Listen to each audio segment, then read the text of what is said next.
Hi guys! Magandang gabi! Kamusta po kayo? Welcome back po dito sa Gandara as your channel for showbiz update. Andito na naman nga po akong muli nagbabalik. Ang nagmamaganda ninyong kanchismosang Kim Pao, wala na nga pong iba. Ang lokaret na si Gandara upang maghatid sa inyo ng latest update and fresh happenings patungkol kina Kim Chiu and Paolo Avellino. And para nga sa gabing ito, ang tatalakayin natin at pag-uusapan ay may kinalaman dito sa mga matatapang na post, matitinding ayuda ng Kim Pao. Talaga namang tayo po ay hindi na po tinitipid nila Kim and Paolo. So, masasabi ko na andito na talaga tayo, guys. Hindi nyo namamalayan, di ba? Kasi na-enjoy lang natin kung ano meron kina Kim and Paolo, pero hindi natin namamalayan. Nandito na pala tayo. Anyway, bago tayo mag-start sa mga hindi pa nakaka-subscribe sa ating channel, kung kayo po ay araw-araw naghahanap ng mga update patungkol kina Kim and Paolo, nasa tamang channel po kayo. Kaya i-click nyo na yung subscribe button at notification bell na ninyo sa baba upang kayo maging updated parate at ma-notify tuwing may bago tayong chika at balita hinggil po sa Kim Pao. Basta mga balita na may kinalaman, kina Kim Chiu and Paolo Avellino, sagot na po natin yan. Samantala, narito naman ang mga nais nating i-shoutout. Ngayong gabing ito, nais pasalamatan sa walang sawang pagsupport at pagtutok sa ating update. Siyempre, mga ilang komento mula sa ating mga taga-subaybay hinggil sa nagdaan nating balita. So, shoutout po kay Ma'am Carmelita Rosales. Magandang gabi po sa inyo. Sabi niya rito, Madam, please help me. Meron na ako ng Prime Video. What is next? Shall I pay so I can view the alibi? TY Carmelita Rosales. Yes, Madam. Yan ang sunod yung gagawin. Una, magda-download po muna kayo sa Play Store or App Store kung kayo po yung naka-iPhone ng Prime Video. The next, kailangan nyo po dyan mag-subscribe. Meaning mag-subscribe, hindi po yun kagaya sa YouTube na libre lang. Kapag magsasubscribe po kayo sa Prime Video, may bayad. Monthly po yung bayad. And masasabi kong sulit na sulit. Babayaran nyo yun para mapanood nyo po sa November 7 ang The Alibi. No? Yun po ay isang buwan na po ninyo mapapanood. And magre-renew ulit kayo ng bayad. Pero sulit na sulit naman po yan. Hindi naman kayo mabibigo. Marami din kayo mapapanood sa Prime Video. Hindi lang naman po The Alibi. Pero alam niyo naman, ang dahilan kung bakit tayo magsasubscribe ay dahil po sa The Alibi ng Kim Pao. Masasabi ko sulit na sulit po yung 200 pesos nyo ng panonood ng The Alibi. Promise.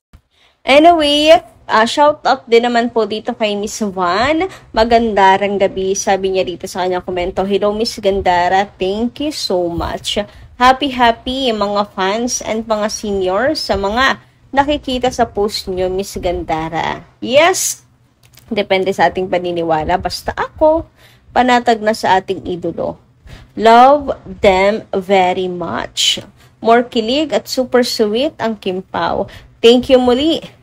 God bless us all. Nako, yes po, Madam Vine. Ganun talaga, no? Depende talagang kapag malakas yung kapit at paniniwala mo sa Kim Pao, mananamnam mo bawat ayudas at magiging panatag ka. Super happy ka lang sa mga nangyayari, lalo na alam natin kung paano nagsimula ang Kim Pao, paano sila before na kanya-kanya pa ng post, nagtatago pag magkasama, pero ngayon, bulgaran na talaga. So, depende sa paniniwala talaga, no? Kaya, mas mararamdaman mo yung kilig, yung saya, kapag kapanatag ka sa kanilang dalawa. Kaya kung hindi po buo yung tiwala mo sa Kim Pao, or ikaw ay may pangangamba, hindi mo ma-enjoy kasi ikaw po ay magkukwestiyonin mo totoo ba to? Nambobola, nagpapaikot, promo lang ba? niloloko lang yung mga tao. Ganyan eh, hindi mo may enjoy at stress talaga yung yung ma-attract mo. Sa halip na happy lang po tayo. Dami naman pong mga pruweba na pwede po nating balik-balikan, muni-munihin para maging panatag. So, kailangan lang ma-fix po natin kung ano ba talaga yung paniniwala nyo. Kung ayaw nyo talaga, hindi wag. Wala naman pong pumipilit.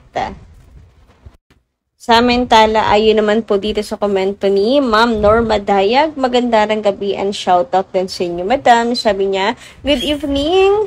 Thank you, Lord, dahil hindi mo pinabayaan si Kim sa kanyang gawain.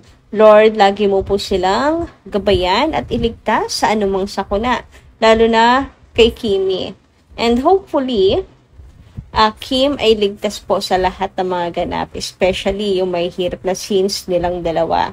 Gandara sa panahon ngayon na paiba-iba ang ihip ng hangin, sana'y hindi na maghiwalay sila Paolo at Kimi. Gandara pag mabigo na naman si Kimi for the third time, maybe isa na ako na magdadalamhati sa Kim Pao. Kaakibat yata ng tagumpay ay may kamalasan. Sana'y si Paolo na ang last na lalaki sa buhay ni Kim. God bless them both. Well, unang-una, sana nga po lagi pong safe si Kimi. Kasi lagi po yung si punta dito, punta doon. May commitment dito, commitment doon. Biyahe dito, lipad doon. Dahil sa dami pong ganap ni Kim Chiu. Tapos, sa mga stunt naman, kung meron po na action scene din, si Kimi nawa po ay gabayan din ni Lord. Ano man po yung mga ginagawa ng Kim Pao. Or kung hindi ito action, kasi more parang sa nakikita ko, suspense talaga eh. Parang iikot sa pag-iimbestiga lamang po ito. Suspense romance. So, okay lang naman kung walang kasinong action. Pero, dobleng pag-iingat pa din. Tulad na sabi nyo, pabago-bago na talaga yung ihip ng hangin ngayon. Pero wag naman doon sa relasyon ng Kim Pao, no? Naniniwala akong consistent naman si Paolo. Totoo ang kanya pong tinuran na mahal po niya si Kimi. Anyway, dumako naman tayo sa pinakasentro ng ating update po ngayong gabing ito.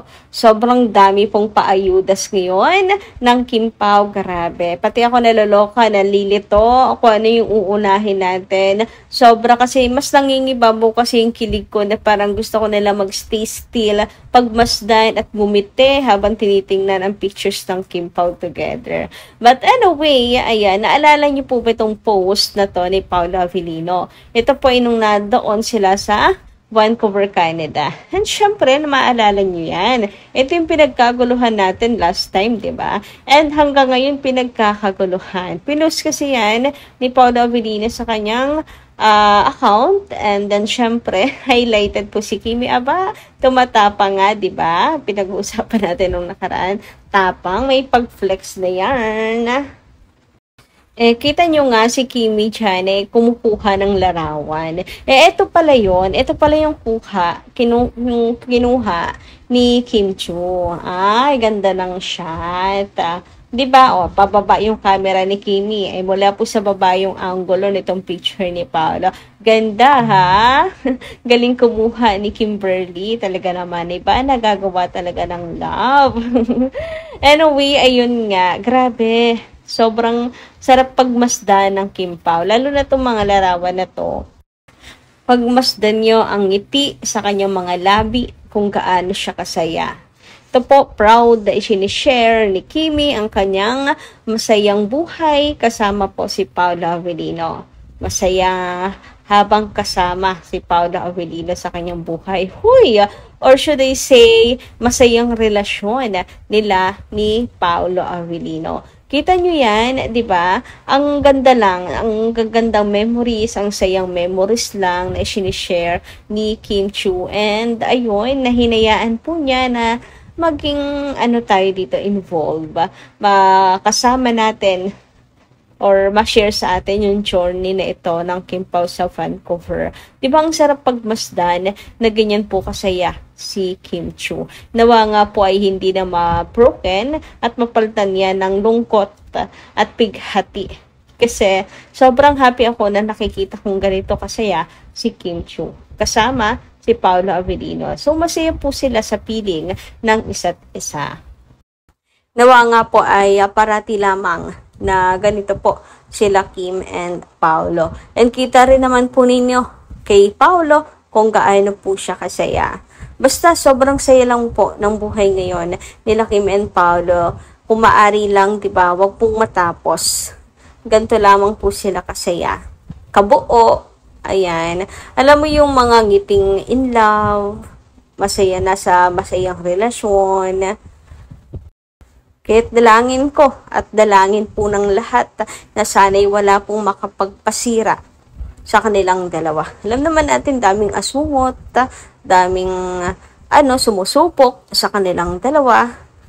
Pero stay strong lang, Kim and Paolo. Yan, panindigan ang pagmamahalan. Huwag pansinin ang sinasabi ng iba. Ang mahalaga ay masaya kayong dalawa.